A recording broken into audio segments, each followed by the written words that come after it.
My name is John Mack, candidate to be the 75th Youth Governor of Pennsylvania. Now next month, you have a decision to make. Who do you vote for to be the next Youth Governor of Pennsylvania? With the tragic cancellation of the model convention, we're in uncharted territory. How do we proceed without a model convention this year?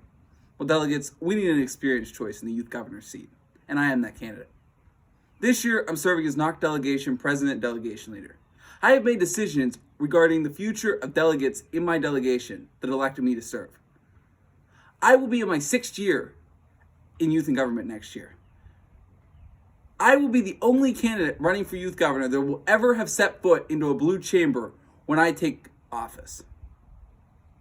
And I am the only candidate that will have ever attended a national conference on multiple occasions.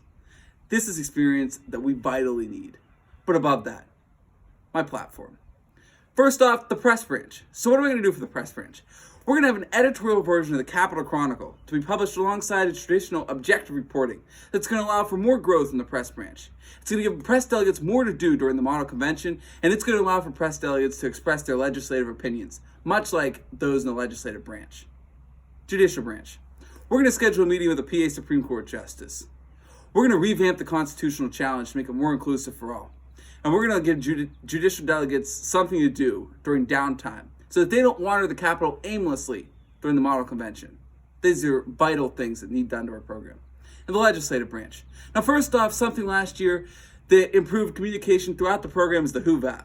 We're going to have a campaign to solicit business donations from Pennsylvanians' often generous business sector. So we're going to solicit these donations to bring back the WHOVAP. This is $2,000 that the YMCA did not have the funds for this year, but we're going to raise the money so that we have the funds next year to keep this vital source of communication going. But above that, we're going to publish a bill database in the WHOVAP so that every delegate can see what the status of any given bill is from their phones.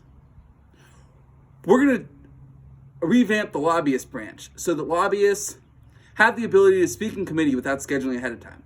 Now, I've gotten questions throughout my campaign on this. How is this going to work? So we're still going to give rights to every bill author by allowing the procedure that if you schedule with a committee chair ahead of time, you can still speak. That speech cannot be denied by the bill author. But if I walk in as a lobbyist and want to speak in a committee, I can speak without scheduling ahead of time. But the rights are still given to the bill author because the bill author has the right to deny this speech. A couple benefits to this. It's going to make it more like the real government. It's a feasible way to make our lobbyist program a lot more like the real government because these speeches are going to be a lot more impactful. Lobbyist speeches are oftentimes something that get leaked to the bill authors, and they have time to prepare for these arguments. This is something we're going to do away with. This is a great addition to the program, and I think something that can really engage our lobbyist branch and make it something that's more worthwhile for delegates to be a part of. But above that, we're going to have a regional advocacy day, something that was started last year by Sam Bisno, and delegates, along with myself, had the opportunity to travel to Harrisburg, meet with Governor Wolf and a couple other members of our legislative body. Now, this is great, but there's one infeasible part of this: transportation. A lot of people do not have the means of transportation to just up and go to Harrisburg in the middle of the week. So to combat for this, we're going to have Regional Advocacy Day, something that's going to be held in Pittsburgh and Philadelphia during my tenure. So the delegates in those two parts of the state can easily travel there, and it can be more inclusive for all delegates. It's a great addition to our program. It makes advocacy, something we're all passionate about, more inclusive for all. Delegates, I'd love for you to get to see my whole platform. I invite you to check out my account at Mack4Gov. See my campaign, which took me on a 1,778-mile journey across our great Commonwealth.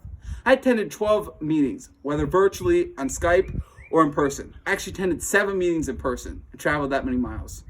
Delegates, it's been an eye-opening ride, and I would encourage you to get on my campaign. Check it out on at Mack4Gov.